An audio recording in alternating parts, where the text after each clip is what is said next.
పట్ల తీవ్రంగా వ్యతిరేకిస్తున్నాయి. వీరందరూ కూడా అఖిలపక్ష భేటీకి ఇప్పటికే సిద్ధమయ్యారు. చెన్నైలో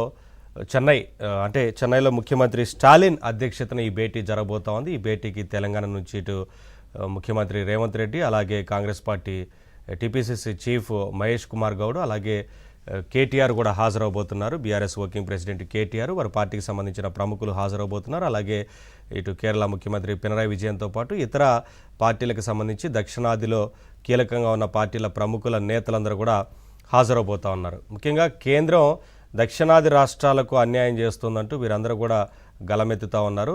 ఈ పార్టీలన్నిటికి సంబంధించి కూడా ఒక జేఏసీ కూడా ఏర్పడబోతున్నట్లుగా తెలుస్తోంది. జేఏసీ ద్వారా ఆ పార్టీలన్నీ కలిసి కేంద్రం పైన పోరాటం చేయడం కోసం సిద్ధమవుతున్నాయి. స్టాలిన్ అధ్యక్షతన ఈ జేఏసీ ఉండబోతున్నట్లుగా తెలుస్తోంది. ఇప్పటికే ముఖ్యమంత్రి రేవంత్ రెడ్డి, ఇటు టీపీసీసీ చీఫ్ మహేష్ కుమార్ గౌడ్ అక్కడికి చేరుకున్నారు. మరొక వైపున కేటీఆర్ హాజరవబోతున్నారు. పినరాయి విజయన్తో పాటు ఇతర పార్టీల ప్రముఖులు కూడా హాజరవబోతా ఉన్నారు. ముఖ్యంగా కేంద్రం సమైక్య స్ఫూర్తిని దెబ్బతీసేలా వ్యవహరిస్తోందని, ముఖ్యంగా దక్షిణాది రాష్ట్రాలకు సంబంధించి అన్యాయం చేస్తోందని, పన్నుల విషయంలో దక్షిణాది రాష్ట్రాలు ఎక్కువగా కడుతున్నప్పటికీ దేశ అభివృద్ధిలో ఎక్కువగా భాగస్వామ్యం ఉన్నప్పటికీ, ఇది దక్షిణాది రాష్ట్రాల భాగస్వామ్యం దేశ అభివృద్ధిలో ఎక్కువ ఉన్నప్పటికీ ఆయా రాష్ట్రాలన్నిటికి కూడా అన్యాయం చేస్తోంది కేంద్రం అంటూ దక్షిణాది రాష్ట్రాలకు సంబంధించిన నేతలందరూ కూడా మాట్లాడుతూ ఉన్నారు.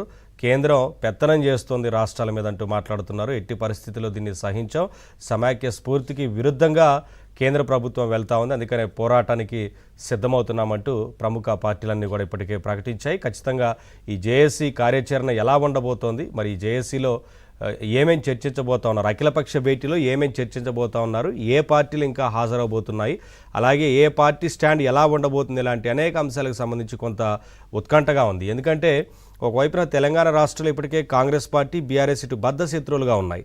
బీఆర్ఎస్ ఇప్పటికే కాంగ్రెస్ పార్టీ మీద పోరాటం చేస్తున్నారు.